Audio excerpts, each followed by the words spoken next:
Hi guys, welcome back to this channel and इस video में हम एंडोक्राइन सिस्टम अंतःस्रावी प्रणाली के बारे में जानेंगे। अंतःस्रावी प्रणाली है, इनके अंदर अंतःस्रावी ग्रंथियां मतलब कि कोषों का समूह और उनसे निकलने वाले स्पेसिफिक केमिकल जिनको बोलते हैं हार्मोन्स। तो इनके बारे में इस वीडियो में जानेंगे कि वो कैसे काम करते हैं और वो अगर कम निकले ज़्यादा निकले तो उनकी वजह से कौन कौन सी बीमारी देखने को मिलती है। तो यहाँ पे पहला है एंडोक्राइन ग्लैंड्स। मतलब क्या? तो एंडोक्राइन ग्लैंड्स है वो डक्टलेस नलिका विहीन एक ग्रंथियां रहती है, कोषों का समूह रहता है और उनसे एक स्पेसिफिक प्रकार का केमिकल निकलता है, कार्बनिक पदार्थ निकलता है, उसको बोलते हैं हार्मोन्स। यहाँ पे हार्मोन्स है वो अलग अलग पदार्थ के बनते हैं, जैसे कि जो इंसुलिन हार्मोन है वो प्रोटीन का रहता है। देन स्टेरॉयडल हार्मोन होते हैं जिसमें देखें तो ईस्ट्रोजन है, प्रोजेस्टेरॉन है, तो ये सभी स्टेरॉयडल हार्मोन है। कुछ हार्मोन्स है वो अमीनो एसिड के बनते हैं, जैसे कि थायरोक्सिन जो थायराइड ग्लैंड से बनने वाले हार्मोन होते हैं तो वो अमीनो एसिड के बनते हैं। तो ऐसे अलग अलग पदार्थ के बनते हैं जो हार्मोन्स है वो। तो यहाँ पे एंडोक्राइन ग्रंथियां है तो ये एंडोक्राइन सिस्टम का महत्वपूर्ण भाग है और इनसे स्पेसिफिक प्रकार के कार्बनिक पदार्थ निकलते हैं, केमिकल निकलते हैं, उनको बोलते हैं हार्मोन्स। हमारे शरीर की जो अलग अलग ग्रंथियां हैं उनसे अलग अलग हार्मोन्स निकलते हैं। यहाँ पे कौन कौन सी हमारे शरीर की ग्रंथियां रहती है तो इसमें देखें तो जो हाइपोथैलेमस है वो एक दिमाग का हिस्सा है, दिमाग का भाग है। देन दूसरा रहता है पिनियल ग्लैंड, आगे है पिट्यूटरी ग्लैंड्स। पिट्यूटरी ग्लैंड्स है ये मास्टर ग्लैंड कहलाती है हमारे शरीर की। देन थायराइड ग्लैंड है, पैराथायराइड ग्लैंड है, thymus, adrenal gland, pancreas, then gonads है, टेस्टिकल्स एंड ओवरीज है। तो ये सभी हमारे शरीर की एंडोक्राइन ग्लैंड्स है। तो इस वीडियो में हम यहाँ पे हाइपोथैलेमस है, पिट्यूटरी ग्लैंड है, थायराइड है, एड्रिनल ग्लैंड है और पैंक्रियाज है, तो इनसे कौन कौन से हार्मोन निकलते हैं और उनका क्या कार्य है, और वो जो हार्मोन है वो कम निकले ज़्यादा निकले तो उनकी वजह से कौन सी बीमारियां देखने को मिलती है, इसके बारे में डिस्कस करेंगे। तो इसमें पहली ग्लैंड है हाइपोथैलेमस। हाइपोथैलेमस है ये बादाम आकार का एक छोटा सा हिस्सा है हमारे दिमाग का, हमारे दिमाग के बीच के हिस्से में लोकेटेड होता है। जो थैलमस होता है उसके नीचे और जो पिट्यूटरी ग्लैंड है उसके ऊपर का एक हिस्सा है। ये यहाँ पे हमारे शरीर की जो मास्टर ग्लैंड कहलाती है, जो पिट्यूटरी ग्लैंड है उसके जो हार्मोन्स हैं उनको निकलने में हेल्प करता है। इससे यहाँ पे कौन कौन से हार्मोन निकलते हैं तो इससे यहाँ पे जो कॉर्टिकोट्रोपिन रिलीजिंग हार्मोन है, देन थायरोट्रोपिन रिलीजिंग हार्मोन है, गोनाडोट्रोपिन रिलीजिंग हार्मोन है जिसको ल्यूटिनाइजिंग हार्मोन रिलीजिंग हार्मोन भी बोलते हैं। देन ऑक्सीटोसिन है, सोमेटोस्टेटिन है, ये सभी हार्मोन्स है वो यहाँ पे पिट्यूटरी ग्लैंड से निकलते हैं। लेकिन इनको निकलने के लिए यहाँ पे एक रिलीजिंग हार्मोन निकलता है, वो निकलता है यहाँ पे हाइपोथैलेमस से। अब बात करते हैं हाइपोथैलेमस और पिट्यूटरी ग्लैंड से निकलने वाले हार्मोन्स के बारे में। तो यहाँ पे पहला है anti diuretic hormones, ADH hormones, जिसको वेसोप्रेसिन भी बोलते हैं। तो ये जो हार्मोन्स है वो हमारे शरीर में पानी को नियमित करता है, उसको रेगुलेट करता है और इससे ये हमारे शरीर का जो ब्लड प्रेशर है इसको कंट्रोल करता है। दूसरा हार्मोन है यहाँ पे कॉर्टिकोट्रोपिन रिलीजिंग हार्मोन। तो कॉर्टिकोट्रोपिन रिलीजिंग हार्मोन है ये मेटाबॉलिज्म है, इसको रेगुलेट करता है और इम्यून रिस्पांस है, जैसे हमारे शरीर को कोई स्ट्रेस पड़ता है तो उसके रिस्पांस में यहाँ पे जो एड्रिनल ग्लैंड है वो स्टेरॉयड को निकालती है, स्टेरॉयड हार्मोन्स को निकालती है। तो ये सभी यहाँ पे कंट्रोल होता है कॉर्टिकोट्रोपिन रिलीजिंग हार्मोन से। ये यहाँ पे कॉर्टिकोट्रोपिन जो हार्मोन्स है जो पिट्यूटरी ग्लैंड से निकलता है और उसके बाद में ये एड्रिनल ग्लैंड से जो स्टेरॉयड हार्मोन है को निकालने में मदद करता है। आगे का हार्मोन है यहाँ पे गोनाडोट्रोपिन रिलीजिंग हार्मोन। तो ये यहाँ पे एफएसएच और एलएच जो फॉलिकल स्टिमुलेटिंग हार्मोन्स है और ल्यूटिनाइजिंग हार्मोन्स है, इनको जो एंटीरियर पिट्यूटरी ग्लैंड्स है उसको स्टिमुलेट करके वो वहाँ से निकलवाता है। तो ये यहाँ पे क्या कार्य करता है तो जो फॉलिकल स्टिमुलेटिंग हार्मोन्स है, इसके नाम से ही फॉलिकल स्टिमुलेटिंग मतलब कि ये जो फॉलिकल्स है, अंडा डिंब है, उनको यहाँ पे स्टिमुलेट करता है, उनका ग्रोथ करने में मदद करता है, एग ग्रोथ को फीमेल के अंदर मदद करता है। देन दूसरा है स्पर्मेटोजेनेसिस, जो पुरुषों के अंदर जो स्पर्म रहते हैं उनके विकास के लिए जो स्पर्मेटोजेनेसिस की प्रोसेस है उसको भी हेल्प करता है, स्टिमुलेट करता है। देन आगे का हार्मोन है ऑक्सीटोसिन, जिसको लव हार्मोन भी बोलते हैं। तो ये यहाँ पे नेचुरली हमारे शरीर में जो यूट्राइन कॉन्ट्रैक्शन है महिला के अंदर, जो डिलीवरी के दौरान जो बच्चादानी की मूवमेंट रहती है, जो कॉन्ट्रैक्शन रहता है चाइल्ड बर्थ के दौरान, उसको स्टिमुलेट करता है और उसके बाद में लैक्टेशन माता के अंदर जो दूध का आना, तो उसका यहाँ पे इसको कंट्रोल करता है ऑक्सीटोसिन हार्मोन। आगे का हार्मोन है प्रोलैक्टिन कंट्रोलिंग हार्मोन। तो ये प्रोलैक्टिन हार्मोन है, ये यहाँ पे जो पिट्यूटरी ग्लैंड्स है उससे निकलता है, और ये यहाँ पे जो ब्रेस्ट मिल्क है माता के अंदर, बच्चे की डिलीवरी के बाद माता के अंदर का जो दूध का प्रोडक्शन होता है, प्रोलैक्टिन हार्मोन है, ये कंट्रोल करता है। देन आगे का हार्मोन है थायरोट्रोपिन रिलीजिंग हार्मोन। तो जैसे इसका नाम है थायरोट्रोपिन, तो ये यहाँ पे थायराइड ग्लैंड है, इसके हार्मोन को रेगुलेट करता है। अब बात करते हैं कि जो हाइपोथैलेमस है और पिट्यूटरी ग्लैंड है, तो ये साथ में कैसे काम करते हैं। इस वाली इमेज में आप देख सकते हो, यहाँ पे लिखा है हाइपोथैलेमस और उससे निकलता है LHRH luteinizing hormone releasing hormone, जिसको गोनेडोट्रोपिन रिलीजिंग हार्मोन भी बोलते हैं। तो हाइपोथैलेमस से पहले निकलता है LHRH, और ये यहाँ पे जो पिट्यूटरी ग्लैंड है उसका एंटीरियर वाला हिस्सा है, आगे वाला हिस्सा है, उसके ऊपर इफेक्ट करता है और वहाँ से निकलवाता है जो LH और FSH हार्मोन है, ल्यूटिनाइजिंग हार्मोन और फॉलिकल स्टिमुलेटिंग हार्मोन। ये जो हार्मोन है ये यहाँ पे टेस्टिस के ऊपर कार्य करते हैं, ओवरी के ऊपर कार्य करते हैं। उनका फंक्शन क्या रहता है, तो उनका फंक्शन है अंडों का विकास करना। तो यहाँ पे हार्मोन है वो स्पेसिफिक जगह से निकले, मतलब कि एंटीरियर पिट्यूटरी ग्लैंड से निकले, बाद में ये खून में बढ़े और वहाँ से ये जो अंडाशय है, गोनाड्स रहते हैं, टेस्टिस, ओवरी है, इनके ऊपर इसका इफेक्ट रहता है। वैसे ही रहता है थायराइड सिस्टम। तो थायराइड सिस्टम की बात करें तो इसमें जो हाइपोथैलेमस है इससे पहले निकलता है थायरोइडट्रोपिन रिलीजिंग हार्मोन। ये जो है हार्मोन ये इफेक्ट करता है एंटीरियर पिट्यूटरी ग्लैंड के ऊपर और वहाँ से निकलवाता है थायराइड स्टिमुलेटिंग हार्मोन TSH को, और ये जो TSH है ये थायराइड ग्लैंड के ऊपर इफेक्ट करता है और वहाँ से निकलवाता है थायराइड हार्मोन को, T3 और T4 है इनको, और ये यहाँ पे हमारे शरीर का जो मेटाबॉलिज्म है इसको इंक्रीज करता है, बढ़ाता है। तो ऐसे हाइपोथैलेमस और पिट्यूटरी ग्लैंड है ये साथ में काम करते हैं। बात करते हैं हमारे शरीर का जो मास्टर ग्लैंड है पिट्यूटरी ग्लैंड है इसके बारे में। तो पिट्यूटरी ग्लैंड है ये मटर साइज का ग्रंथि रहता है हमारे शरीर का, और ये यहाँ पे ओवल शेप अंडा आकार का रहता है। ये यहाँ पे हमारे शरीर का जो मोस्ट इम्पोर्टेंट जितने भी एंडोक्राइन ग्लैंड है, जैसे कि एड्रिनल ग्लैंड है, थायराइड ग्लैंड है, ओवरी है, टेस्टिस है, इनको कंट्रोल करता है, इनके हार्मोन को कंट्रोल करता है। इस वजह से इसको मास्टर ग्लैंड बोलते हैं। हमने आगे बोला कि जो हाइपोथैलेमस है और पिट्यूटरी ग्लैंड है ये साथ में काम करते हैं। तो ये यहाँ पे एक दूसरे के साथ अटैच होते हैं नसों के फाइबर से और खून की नलियों से। पिट्यूटरी ग्लैंड है इसके दो भाग रहते हैं, जिसमें देखें तो एंटीरियर लोब रहता है और पोस्टीरियर लोब रहता है, और इनसे जो एंटीरियर लोब है इससे अलग हार्मोन निकलते हैं और जो पोस्टीरियर लोब है इससे भी अलग हार्मोन निकलते हैं।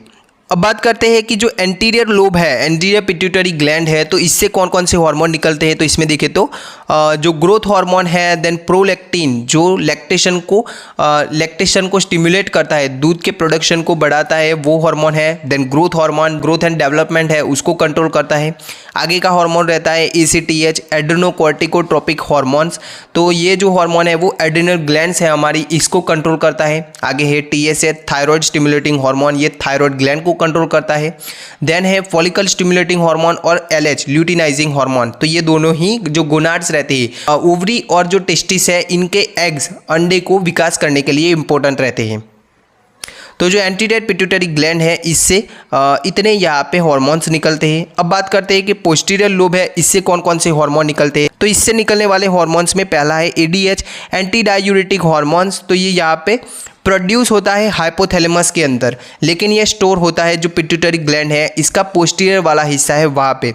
ये यहाँ पे हमारे शरीर में क्या कार्य करता है, तो ये वाटर रेगुलेट करता है, हमारे शरीर में पानी को कंट्रोल करता है। देन आगे का हार्मोन रहता है ऑक्सीटोसिन हार्मोन। तो ऑक्सीटोसिन हार्मोन है ये भी यहाँ पे हाइपोथैलेमस के अंदर बनता है, लेकिन स्टोर होता है पोस्टीरियर पिट्यूटरी ग्लैंड में।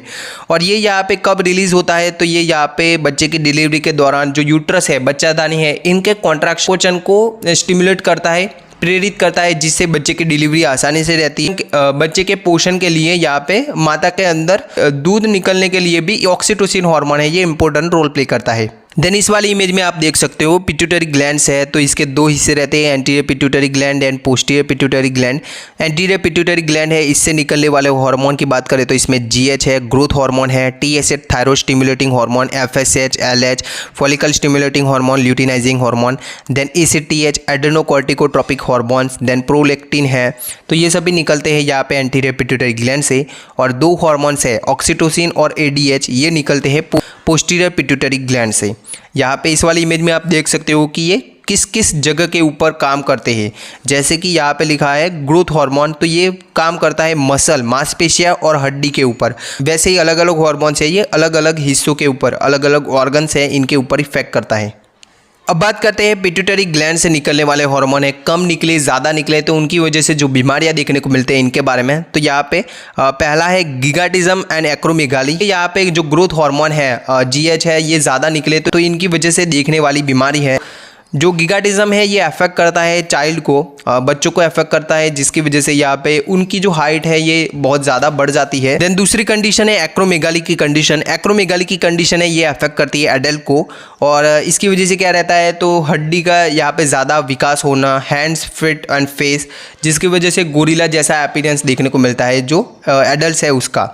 देन आगे की बीमारी है कजिंग सिंड्रोम। तो कजिंग सिंड्रोम की बीमारी में क्या रहता है तो यहाँ पे हमारे शरीर में जो पिट्यूटरी ग्लैंड रहती है उसका ट्यूमर होना, और इसकी वजह से ज़्यादा मात्रा में जो ACTH एड्रेनोकॉर्टिकोट्रोपिन रिलीजिंग हार्मोन है ये निकलता है, और इसकी वजह से अगर एड्रेनोकॉर्टिकोट्रोपिक रिलीजिंग हार्मोन ये ज़्यादा निकले तो इसकी वजह से क्या रहता है तो ये यहाँ पे जो एड्रेनल ग्लैंड के ऊपर इफेक्ट करता है, और इसकी वजह से उनसे निकलने वाले हार्मोन है कॉर्टिजोल है, तो ये ज़्यादा निकले तो इसकी वजह से ये बीमारी देखने को मिलती है। एंड आगे की बीमारी रहती है डायबिटीज़ इंसिपिडस। डायबिटीज़ इंसिपिडस में क्या रहता है तो ये यहाँ पे जो ADH है, एंटी डायूरेटिक हार्मोन्स है, इसकी बीमारी है।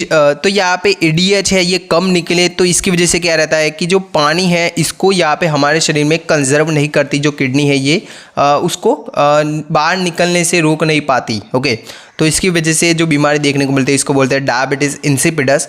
जो डायबिटीज़ इंसिपिडस है ये पिट्यूटरी ग्लैंड की बीमारी है, जब जो डायबिटीज़ मेलाइटस है ये पेंक्रियाज, हम आगे डिस्कस करेंगे, उसकी बीमारी है। देन आगे की बीमारी है हाइपोपिट्यूटरिज्म। हाइपोपिट्यूटरिज्म मतलब हाइपो मतलब कम, और पिट्यूटरिज्म मतलब कि पिट्यूटरी ग्लैंड से निकलने वाले हार्मोन है ये कम निकले तो इसकी वजह से देखने को मिलता है। देन प्रोलेक्टिनोमा, ये यहाँ पे बिनाइन पिट्यूटरी ट्यूमर है, जो यहाँ पे जो प्रोलेक्टिन हार्मोन्स है इसको ज़्यादा मात्रा में निकलता है हमारे शरीर में, जिसकी वजह से यहाँ पे महिलाओं के अंदर इनफर्टिलिटी रह सकती है। आगे की बीमारी है यहाँ पे सीहन सिंड्रोम। सीहन सिंड्रोम है ये यहाँ पे कब देखने को मिलता है तो ये यहाँ पे जब बच्चे के डिलीवरी के दौरान ज़्यादा खून का लॉस हो जाता है तो इसकी वजह से यहाँ पे पिट्यूटरी ग्लैंड का फंक्शन है ये कम होना, जिसको बोलते हैं मटर्नल हाइपोपिट्यूटरिज्म। तो इसकी वजह से यहाँ पे कुछ लक्षण देखने को मिलते हैं, जैसे कि लैक्टेशन न आना, माता के अंदर दूध का न आना, मासिक न आना, ब्रेस्ट एट्रोपी, जो स्तन है इनका यहाँ पे एट्रोपी मतलब कि ये यहाँ पे सिकुड़ जाना, देन वीकनेस, कमजोरी रहना, प्रीमेच्योर एजिंग, समय से पहले ही बुढ़ापन आ जाना, देन हेयर लॉस, बालों का झड़ना, तो ये सब भी लक्षण देखने को मिलते हैं, तो इसको बोलते हैं सीहन सिंड्रोम। देन आगे की ग्लैंड है एड्रिनल ग्लैंड। एड्रिनल ग्लैंड है इसको सुप्रा रीनल ग्लैंड भी बोलते हैं। सुप्रा मतलब कि ऊपर और रीनल मतलब कि किडनी, तो ये किडनी के ऊपर ऐसे लोकेट होती है, इस वजह से इनको बोलते हैं supra renal gland. Adrenal gland है इसके दो हिस्से रहते हैं, एक रहता है एड्रिनल कॉर्टेक्स वाला हिस्सा और दूसरा रहता है एड्रिनल मेड्यूला वाला हिस्सा। एड्रिनल कॉर्टेक्स है इससे अलग हार्मोन निकलते हैं और एड्रिनल मेड्यूला है इससे भी अलग हार्मोन निकलते हैं। जो एड्रिनल कॉर्टेक्स है इससे निकलने वाले हार्मोन को बोलते हैं कॉर्टिकोस्टेरॉइड, और ये यहाँ पे कौन कौन से देखने को मिलते हैं तो इसमें देखें तो मिनरलोकॉर्टिकॉइड्स है, ग्लूकोकॉर्टिकॉइड्स है और एड्रोजन है, ये सब भी निकलते हैं जो एड्रिनल कॉर्टेक्स वाला हिस्सा है वहाँ से। जो एड्रिनल कॉर्टेक्स है इसके भी 3 लेयर होते हैं, 3 भाग रहते हैं, जिसमें देखें तो जोना ग्लोमेरुलोसा होता है, जोना फेसिकुलेटा बीच वाला हिस्सा और जोना रेटिकुलरिस। ये सभी जो रीजन है, ये सभी जो भाग हैं, इनसे भी अलग अलग हार्मोन निकलते हैं। अब बात करते हैं कि जो एड्रिनल कॉर्टेक्स वाला हिस्सा है, बाहरी हिस्सा है, इसके जो 3 परत रहती है, 3 भाग रहते हैं, उनसे अलग अलग हार्मोन निकलते हैं। तो इसमें देखिए तो जो पहला हिस्सा है जोना ग्लोमेरुलोसा वाला हिस्सा है, तो उससे निकलने वाले हार्मोन है उनको बोलते हैं मिनरलोकॉर्टिकॉइड, जिसमें रहते हैं एल्डोस्टेरॉन और कॉर्टिकोस्टेरॉन। दूसरा बीच वाला हिस्सा है इसको बोलते हैं जोना फेसिकुलेटा, और उससे निकलने वाले हार्मोन है वो है ग्लूकोकॉर्टिकॉइड, जिसमें कॉर्टिजोल है, कॉर्टिजन है। तीसरा जो लेयर है इससे निकलने वाले हार्मोन्स है वो एड्रोजन रहते हैं, जिसमें देखें तो एस्ट्रोजन और टेस्टोस्टेरॉन है। तो इसमें पहला है यहाँ पे एल्डोस्टेरॉन। एल्डोस्टेरॉन है ये मिनरलोकॉर्टिकॉइड है। मिनरलोकॉर्टिकॉइड जैसे इसका नाम है मिनरलोकॉर्टिकॉइड, तो ये मिनरल मतलब कि इलेक्ट्रोलाइट्स रहते हैं और पानी है, इनको हमारे शरीर में बैलेंस करता है।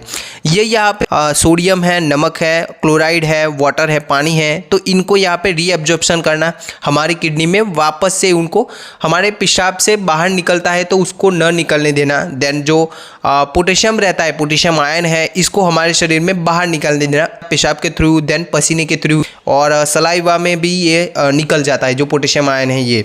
देन आगे का हार्मोन रहता है ग्लूकोकॉर्टिकॉइड। तो ये ग्लूकोकॉर्टिकॉइड मतलब कि ये ग्लूकोज का, जैसे इसका नाम है ग्लूकोकॉर्टिकॉइड, तो ये ग्लूकोज का मेटाबॉलिज्म है, इसको यहाँ पे रेगुलेट करता है। ये जो फैट रहता है, देन प्रोटीन है, पानी है, इनका मेटाबॉलिज्म को भी रेगुलेट करता है जो ग्लूकोकॉर्टिकॉइड हार्मोन्स है, जिसमें देखे तो कॉर्टिजोल, कॉर्टिजन है वो। देन आगे का हार्मोन है एड्रोजन हार्मोन्स। तो एड्रोजन हार्मोन्स है ये निकलते हैं जोना रेटिकुलरिस वाला हिस्सा है वहाँ से, और ये यहाँ पे एस्ट्रोजन, टेस्टोस्टेरोन है, ये निकलते हैं वहाँ से। एस्ट्रोजन है, इसका फंक्शन की बात करें तो ये यहाँ पे फीमेल के सेक्स ऑर्गन है, इनका डेवलपमेंट कराता है। देन यहाँ पे ये जो फीमेल की सेक्स कैरेक्टरिस्टिक है, जैसे कि आवाज़ का पतला होना, ब्रेस्ट का विकास होना, हिप है इसका बड़ा बनना, और प्राइवेट पार्ट के ऊपर यहाँ पे हेयर का ग्रोथ होना, तो ये सभी फीमेल सेक्स कैरेक्टरिस्टिक है, तो इनके विकास के लिए एस्ट्रोजन इंपॉर्टेंट है। आगे बात करें तो ये पोस्ट मेनोपोजल जो ऑस्टियोपोरोसिस का कंडीशन रहता है, मेनोपोज बंद हो जाता है, उसके बाद में जो हड्डी का यहाँ पे मिनरल मास है वो कम होता है, तो इसको रेगुलेट करता है। देन ओव्यूलेशन है, अंडा जो 14th डे पे निकलता है उसको रेगुलेट करता है। एंडोमेट्रियम है, इसकी जाड़ाई को रेगुलेट करता है, मतलब कि ये मेंस्ट्रुअल साइकिल को रेगुलेट करने के लिए भी इंपॉर्टेंट रहता है। आगे बात करें तो जो दूसरा हार्मोन्स है ये टेस्टोस्टेरोन है, तो ये मेल हार्मोन है, एड्रोजन है। तो ये यहाँ पे जो मेल की जो कैरेक्टरिस्टिक है, जैसे कि स्ट्रेंथ का बढ़ना, जो मसल मास है ये बढ़ना, देन यहाँ पे इसका आवाज़ है वो गहरा होता है, गट बनना, आवाज़ का गट बनना। देन जो मेल ऑर्गन्स है इनका विकास होना, पेनिस है इसका विकास होना, स्पर्म प्रोडक्शन है, देन सेक्स ड्राइव है, सेक्स की इच्छा है, इन सबको कंट्रोल करना। बोन मास है, हड्डी का मास है, इसको रेगुलेट करना, तो ये सभी यहाँ पे टेस्टोस्टेरोन का काम है। अब बात करते हैं जो एड्रिनल मेड्यूला वाला हिस्सा है, बीच वाला हिस्सा है, तो इससे कौन कौन से हार्मोन निकलते हैं। तो इससे जो एड्रिनालिन और नॉर एड्रिनालिन हार्मोन है ये निकलते हैं, जिनको बोलते हैं इपिनेफ्रिन और नॉर इपिनेफ्रिन हार्मोन। ये यहाँ पे जब भी हमारे शरीर में स्ट्रेस का कंडीशन आता है, तनावपूर्ण रहता है हमारा शरीर, तो उस दौरान ये निकलता है। ये यहाँ पे फाइट और फ्लाइट का रिस्पॉन्स है, उस दौरान निकलने वाले हार्मोन्स रहते हैं, इमरजेंसी कंडीशन में निकलने वाले हार्मोन्स है। देन आगे यहाँ पे बात करें तो जो एड्रिनल मेड्यूला वाला हिस्सा है उससे कुछ पेप्टाइड्स हार्मोन भी निकलते हैं, जिसमें बात करें तो सोमेटोस्टैटिन है और सब्सटेंस पी है। जिसमें बात करें तो सोमेटोस्टैटिन है, ये यहाँ पे इनहिबिट करता है, रोकता है कुछ और हार्मोन्स निकलते हैं हमारे शरीर से उनको, जैसे कि ग्रोथ हार्मोन है, इनको ये रोकता है। थायराइड स्टिमुलेटिंग हार्मोन है, इनको रोकता है। कोलेसिस्टोकाइनिन है, इंसुलिन है, इन सबको रोकने के लिए ये यहाँ पे हमारे शरीर में एड्रिनल ग्लैंड का मेड्यूला वाला हिस्सा है वहाँ से निकलते हैं। अब बात करते हैं एड्रिनल ग्लैंड की बीमारियों के बारे में। तो इसमें पहली बीमारी है कजिंग सिंड्रोम। कजिंग सिंड्रोम है, ये यहाँ पे जो कॉर्टिजोल हार्मोन्स है ये यहाँ पे ज़्यादा मात्रा में निकलता है, इसकी वजह से देखने को मिलती है। और ये यहाँ पे कब देखने को मिलती है, तो ये यहाँ पे जब भी हमारे शरीर का जो पिट्यूटरी ग्लैंड है उसका एंटीरियर पिट्यूटरी ग्लैंड वाला हिस्सा है, इससे निकलने वाले हार्मोन रहते हैं एड्रिनोकॉर्टिकोट्रोपिन हार्मोन। तो ACTH है ये ज़्यादा निकलेगा, तो इसकी वजह से ये ज़्यादा स्टिमुलेट करता है जो एड्रिनल ग्लैंड है उसको, और इसकी वजह से ज़्यादा मात्रा में जो कॉर्टिजोल हार्मोन्स है, यहाँ पे कॉर्टिजोल है ये ग्लूकोकॉर्टिकॉइड हार्मोन है। ग्लूकोकॉर्टिकॉइड मतलब कि जो ग्लूकोज का मेटाबॉलिज्म है, फैट का मेटाबॉलिज्म, प्रोटीन का मेटाबॉलिज्म है, इनको रेगुलेट करता है। इसके लक्षण की बात करें तो यहाँ पे वजन का बढ़ना, हाई BP रहती है, देन यहाँ पे पुअर मेमोरी, याद शक्ति कम होना, देन रेड स्ट्रेच मार्क, ऐसे पेट के ऊपर ऐसे लाल लाल स्ट्रेच पड़ जाते हैं, और यहाँ पे आपका जो फेस है वो कुछ इस तरह देखने को मिलता है, फुल मून फेस। देन हमारे शरीर के ऊपर में ज़्यादा हेयर ग्रोथ होना, तो ये सभी लक्षण देखने को मिलते हैं हमें कजिंग सिंड्रोम की कंडीशन में। यहाँ पे कजिंग सिंड्रोम की कंडीशन में जो पीछे का एरिया रहता है, बैक का एरिया है, शोल्डर के ऊपर ऐसे जो ऑक्स रहता है वैसी हम्प का डेवलपमेंट भी होता है। देन आगे की बीमारी है यहाँ पे एडिसन डिसीज। एडिसन डिसीज है, इसको एड्रिनल इनसफिशिएंसी भी बोलते हैं। ये यहाँ पे क्रोनिक कंडीशन है, लंबे समय की बीमारी है एड्रिनल ग्लैंड की, जहाँ पे don't produce enough of the steroid hormone cortisol and aldosterone. जो एल्डोस्टेरॉन है मिनरलोकॉर्टिकॉइड है, स्टीरॉयड हार्मोन है, कॉर्टिजोल है, तो ये सभी कम निकलते हैं हमारे शरीर में, तो इसको बोलते हैं एडिसन डिसीज़। यहाँ पे कम निकलेंगे तो कुछ लक्षण देखने को मिलते हैं, जैसे कि hyper pigmentation, then low BP का रहना, कमजोरी रहना, वजन का कम होना, देन यहाँ पे नोजिया रहना, दस्त लगना, वॉमिटिंग रहना, कब्ज रहना, पेट दर्द रहना, स्किन के ऊपर विटिलिगो, ऐसे वाइट कलर के जो स्किन के ऊपर पेचिस बन जाते हैं वो देखने को मिलते हैं।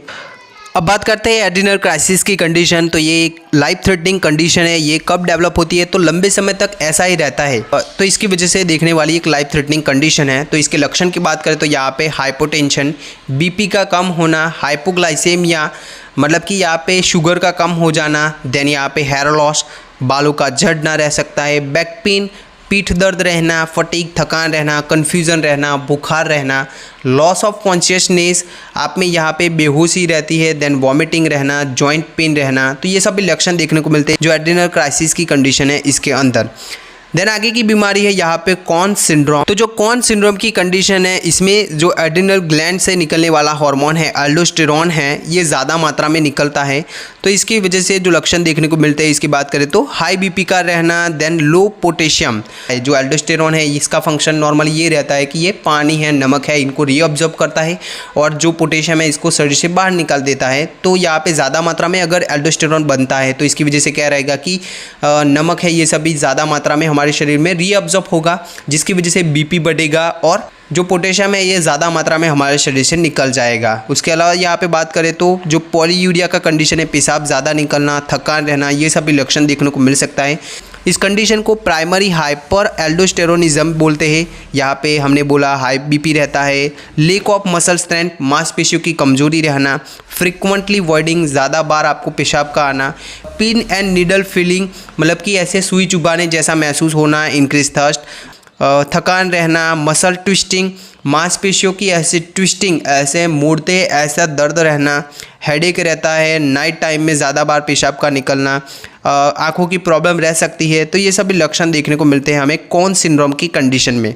आगे की बीमारी है फियोक्रोमोसाइटोमा की कंडीशन। इसको समझने से पहले समझ लो कि जब भी हमारे शरीर के ऊपर स्ट्रेस पड़ेगा तो उस दौरान जो कॉर्टिजोल हार्मोन है और एड्रेनालिन हार्मोन है ये निकलते हैं। तो इसकी वजह से यहाँ पे कौन कौन सी चेंजेस देखने को मिलते हैं हमारे शरीर में जब भी यहाँ पे स्ट्रेस हार्मोन निकलते हैं उस दौरान। तो यहाँ पे पहला रहता है डायलेशन ऑफ ब्रोंक्यूल्स, जो श्वसन मार्ग की जो श्वसन नलिका रहती है इनका चौड़ा होना। देन लीवर है, ये ज़्यादा मात्रा में जो ग्लाइकोजन है इसको कन्वर्ट करता है ग्लूकोज में, और आपको पता ही है कि ग्लूकोज है ये एनर्जी सोर्स है, सभी सेल को जरूरी एनर्जी प्रोवाइड करता है ग्लूकोज। देन बीपी है, इसको बढ़ा देता है जब भी स्ट्रेस पड़ता है उस दौरान। देन इंक्रीज हार्ट रेट, धड़कन की रेट है इसको बढ़ा देना। देन पसीना ज़्यादा निकाल देता है। देन प्यूपिल है, इसको कंस्ट्रिक्ट कर देता है जब भी स्ट्रेस पड़ता है उस दौरान, जो स्ट्रेस हार्मोन निकलते हैं वो। तो ये सभी चेंजेस होता है जब भी स्ट्रेस पड़ता है उस दौरान। यहाँ पे बात करें तो फियोक्रोमोसाइटोमा की कंडीशन है इसमें, ये यहाँ पे नॉन कैंसरस ट्यूमर है जो एड्रेनल मेड्यूला है, जो बीच वाला हिस्सा है उसका। और यहाँ पे इसकी वजह से ज़्यादा मात्रा में इपिनेफ्रिन, नॉरइपिनेफ्रिन जो फाइट और फ्लाइट का रिस्पॉन्स है, जब भी स्ट्रेस हार्मोन्स है ये ज़्यादा निकलते हैं। तो इसकी वजह से यहाँ पे लक्षण की बात करें तो यहाँ पे लिखा है हाई बीपी का रहना, देन सिर दर्द रहता है, पेट दर्द रहना, एंजाइटी रहती है, ज़्यादा धड़कन का तेज़ होना, एक्सेसिव स्वेटिंग, हमने बोला कि पसीना ज़्यादा निकालता है जब भी स्ट्रेस पड़ता है तब, upset stomach and weight loss, वजन का कम होना, थकान रहना, विजन प्रॉब्लम रहती है। तो ये सभी लक्षण देखने को मिलते हैं हमें यहाँ पे जो फियोक्रोमोसाइटोमा की कंडीशन है इसके अंदर। देन आगे की ग्रंथि है यहाँ पे थायराइड ग्लैंड। थायराइड ग्लैंड है ये यहाँ पे छोटी ऐसे बटरफ्लाई शेप की हमारे शरीर की जो गले के अंदर आने वाली एक ग्रंथि है, और ये यहाँ पे कंट्रोल होती है जो पिट्यूटरी ग्लैंड है उसके हार्मोन से। थायराइड ग्लैंड है, इससे निकलने वाले हार्मोन है ये रहते हैं T3, T4 और जो कैल्सिटोनिन है वो।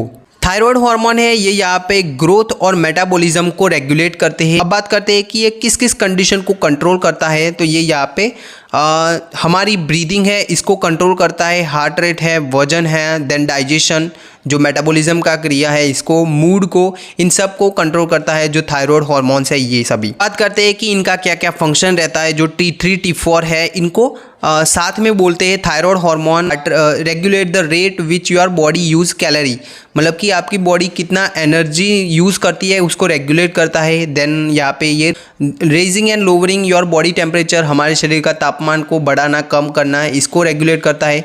Slowing down and speeding up heart rate, जो हार्ट रेट है धड़कन है इसको नियमित करता है, ज़्यादा करना कम करना इसको रेगुलेट करता है।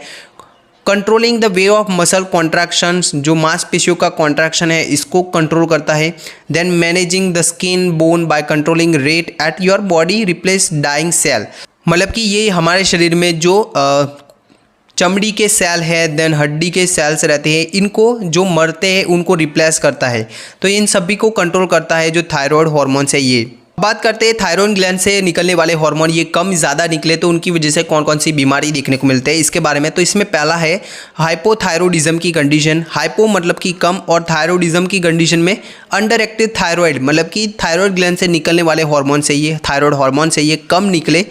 तो इसमें लक्षण की बात करें तो वजन का बढ़ना, देन यहाँ पे हेयर लॉस होना, ड्राई स्किन, चमड़ी ऐसे सूखी बन जाना, कब्ज और नोजिया रहता है, उबका आना, पेनफुल एंड प्रोलॉन्ग मेंस्ट्रुएशन, जो मासिक है ये लंबा और दर्द वाला आता है। देन इरिटेबिलिटी, आपका इरिटेशन होना, आपको एंजाइटी रहना, डिप्रेशन रहना, इंसोम्निया, नींद न आना, increase body pressure and cholesterol और बीपी को बढ़ा देना, इंक्रीज फटीग, आपको थकान ज़्यादा लगना। तो ये सभी लक्षण देखने को मिलते हैं हमें हाइपोथायरॉयडिज्म की कंडीशन में। देन आगे की बीमारी है यहाँ पे हाइपरथायरॉयडिज्म। हाइपरथायरॉयडिज्म मतलब कि ओवर एक्टिव थायराइड। हाइपोथायरॉयडिज्म को बोलते हैं अंडर एक्टिव और इसको बोलते हैं ओवर एक्टिव थायराइड। यहाँ पे ओवर प्रोडक्शन होता है जो थायराइड हार्मोन है इनका, इनकी वजह से जो लक्षण देखने को मिलते हैं इसकी बात करें तो fine brittle hair and hair loss, बाल है ये ऐसे टूट जाते हैं आसानी से, वैसे बन जाना, बालों का झड़ना। देन इंक्रीज पर्सपिरेशन, आपको ज़्यादा पसीना निकलना। देन नोजिया, वॉमिटिंग और दस्त रहता है। लॉस ऑफ लिबिडो, सेक्स करने की इच्छा ना होना। एमेनोरिया, मासिक का न आना। एबनॉर्मल हार्ट रिदम, धड़कन का अनियमित रहना। इनलार्जेड थायराइड, थायराइड ग्लैंड है इसका यहाँ पे साइज बढ़ना। बल्जिंग आई, आंखों का ऐसे बड़ा बनना। तो ये सभी लक्षण देखने को मिलते हैं हमें हाइपरथायरॉयडिज्म की कंडीशन में। देन यहाँ पे थायराइड ग्लैंड के डिसीज़ में कुछ और भी रहती है, जिसमें बात करें तो गोइटर में क्या रहता है कि थायराइड ग्लैंड है इसका इनलार्जमेंट होता है, थायराइड ग्लैंड ऐसे बड़ा बनना, और ये यहाँ पे जो इरेगुलर सेल ग्रोथ की वजह से देखने को मिलता है। और यहाँ पे जो थायराइड ग्लैंड है इसके अंदर नोड्यूल्स बन जाते हैं, लम्प्स बन जाते हैं, इसकी वजह से देखने को मिलता है। गोइटर है ये देखने को मिलता है जो आयोडीन है इसकी उणप की वजह से। आयोडीन है ये बहुत ही इंपॉर्टेंट रहता है जो कोलॉइड है इसकी बनावट के लिए। कोलॉइड है वो एक जिलेटिंग, एक सॉफ्ट मटेरियल रहता है जो निकलता है थायराइड ग्लैंड से। तो यहाँ पे आयोडीन है ये इंपॉर्टेंट रहता है जो T3 T4 हार्मोन्स है इन सब के बनने के लिए। देन आगे की बीमारी है हैजीमोटो थायरोडाइटिस। थायरोडाइटिस मतलब कि थायराइड ग्लैंड का इनलार्जमेंट होना, उनका सूजन का कंडीशन रहना है। ये एक ऑटो इम्यून बीमारी है जिसकी वजह से यहाँ पे हाइपोथायरॉयडिज्म देखने को मिलता है, मतलब कि थायराइड ग्लैंड से निकलने वाले हार्मोन है ये कम निकलता है। इसको बोलते हैं यहाँ पे क्रोनिक लिम्फोसाइटिक थायरोडाइटिस। आगे की बीमारी है ये ग्रेव डिसीज़ है, ये भी एक ऑटो इम्यून बीमारी है जहाँ पे जो मरीज़ है उसकी जो इम्यून सिस्टम है ये मिस्टेकनली यहाँ पे थायराइड ग्लैंड के ऊपर ही अटैक कर देती है, और इसकी वजह से जो ज़्यादा मात्रा में थायरोक्सिन हार्मोन निकलते हैं, थायराइड हार्मोन निकलते हैं, ये ज़्यादा मात्रा में निकलते हैं। देन आगे की ग्लैंड है पेंक्रियाज। पेंक्रियाज मतलब कि पेन और क्रियाज, ऑल फ्लैश मतलब कि ये मांसपेशी की बना हुआ ऑर्गन है जो कि लोकेट होता है एब्डोमेन में, पेट के अंदर। यहाँ पे पेंक्रियाज जो कि एक्सोक्राइन एंड एंडोक्राइन ग्लैंड है। पेंक्रियाज है ये ग्लैंडुलर ऑर्गन है जो कि लोकेट होता है हमारे पेट के अंदर। जो हमारी छोटी आंत का जो डिओडिनम वाला हिस्सा है इसके बीच में ऐसे लोकेट होता है। ये पेट के पीछे होता है, स्टमक के पीछे होता है। हमारे शरीर में सभी कोशों को जरूरी रहता है, फ्यूल जरूरी रहता है, एनर्जी जरूरी रहता है, और वो बनता है यहाँ पे ग्लूकोज से। तो ये यहाँ पे ग्लूकोज को रेगुलेट करता है, जो पेंक्रियाज है ये ग्लूकोज को रेगुलेट करता है।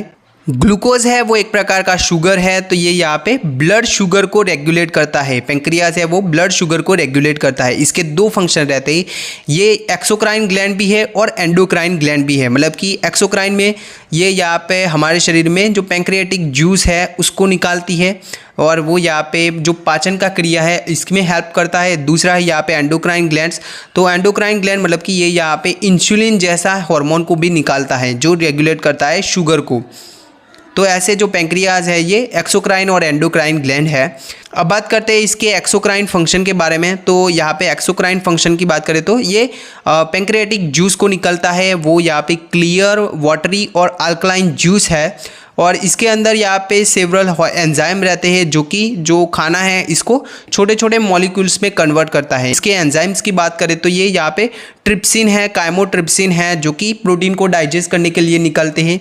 दूसरा है एमाइलेज जो कि कार्बोहाइड्रेट्स है इनको रेगुलेट करता है। देन लाइपेज है, ये यहाँ पे जो फैट को फैटी एसिड और कोलेस्ट्रॉल में कन्वर्ट करता है। दूसरा इसका फंक्शन है एंडोक्राइन फंक्शन। तो एंडोक्राइन फंक्शन में ये यहाँ पे इंसुलिन है और भी दूसरे हार्मोन्स है इनको सीक्रेट करता है। जिसमें बात करें तो पैंक्रियाटिक बेटा सेल है, इससे निकलता है इंसुलिन। शुगर है इसको कंट्रोल करता है। तो यहाँ पे जब भी हमारे शरीर में ब्लड शुगर बढ़ता है उस दौरान यहाँ पे पैंक्रियाटिक का जो बेटा सेल रहता है, बीटा सेल से यहाँ पे इंसुलिन रिलीज होता है। इमेज में देख सकते हो ये सभी है पैंक्रियाज के सेल्स, जहाँ पे बीटा सेल रहते हैं तो उनसे यहाँ पे निकलता है इंसुलिन। ओके, वैसे ही अल्फा सेल रहते हैं तो उनसे निकलता है ग्लूकागॉन, वो सब हम आगे डिस्कस करेंगे। तो यहाँ पे जब भी हमारे शरीर में ब्लड शुगर बढ़ता है तो उस दौरान पैंक्रियाटिक बीटा सेल से निकलता है इंसुलिन।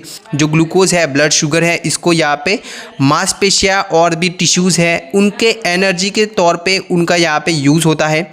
उसके अलावा देखें तो इंसुलिन को यहाँ पे ये लीवर में एब्जॉर्ब करवा देता है और ग्लाइकोजन के तौर पे इसको स्टोर कर देता है। ओके, और जब भी हमारे शरीर में स्ट्रेस की कंडीशन है, एक्सरसाइज के दौरान जो एनर्जी ज़रूरी रहता है तो वहाँ पे ग्लाइकोजन को यहाँ पे ये कन्वर्ट करता है ग्लूकोज में लीवर से। देन यहाँ पे आगे बात करें तो जब भी हमारे शरीर में शुगर कम होता है तो उस दौरान पैंक्रियाटिक अल्फा सेल, जो अल्फा सेल होता है हमने आगे दिखाया, इस वाली इमेज में आप देख सकते हो, जो पैंक्रियाटिक अल्फा सेल है उससे निकलता है ग्लूकागॉन हार्मोन। ओके, जो ग्लूकागॉन है ये यहाँ पे ट्रिगर करता है ग्लूकोजन है इसको ब्रेक डाउन करते ये ग्लूकोज में कन्वर्ट करता है लीवर से और बाद में ये जो ग्लूकोज है ये यहाँ पे खून के अंदर बढ़ जाता है और शुगर का लेवल नॉर्मल हो जाता है, शुगर का लेवल बढ़ जाता है। जब भी हमारे शरीर में शुगर कम होता है, ज़्यादा होता है, तो जो ग्लूकागॉन हार्मोन है और इंसुलिन हार्मोन है ये कंट्रोल करता है शुगर को। अब बात करते हैं पैंक्रियाज की बीमारियों के बारे में। तो इसमें देखें तो पैंक्रेटाइटिस की कंडीशन है। पैंक्रेटाइटिस की कंडीशन में पैंक्रियाज का सूजन का कंडीशन रहता है। ये यहाँ पे एक्यूट भी रह सकता है और क्रोनिक भी रह सकता है, लंबे समय तक का भी रह सकता है और यहाँ पे ये नज़दीक के समय का भी रह सकता है। इन्फ्लामेशन है ये देखने को मिलता है। गोल्डस्टोन की कंडीशन, जो पथरी का बनना और इसकी वजह से जो रुकावट रहती है पैंक्रियाटिक डक्ट की, तो इसकी वजह से क्या रहेगा कि जो पैंक्रियाज जूस निकलता है पैंक्रियाज से ये यहाँ पे एक्यूमुलेट होता है पैंक्रियाज के अंदर। पैंक्रियाज है इसको डाइजेस्ट करता है और इसकी वजह से सूजन देखने को मिलता है। अब बात करते हैं डायबिटीज़ की कंडीशन के बारे में। तो डायबिटीज़ को समझने से पहले आपको समझना होगा इंसुलिन के बारे में। तो इंसुलिन है वो एक हार्मोन है, निकलता है यहाँ पे बीटा सेल, जो पैंक्रियाज होता है उसका बीटा सेल रहते हैं उनसे।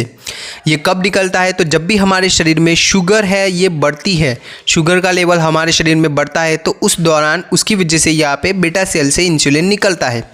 जो इंसुलिन निकला ये क्या कार्य करता है? तो ये यहाँ पे शुगर के मॉलिक्यूल्स है इनको, तो उसको स्टिमुलेट करता है, जो मांसपेशी है उसको ग्लूकोज लेने के लिए।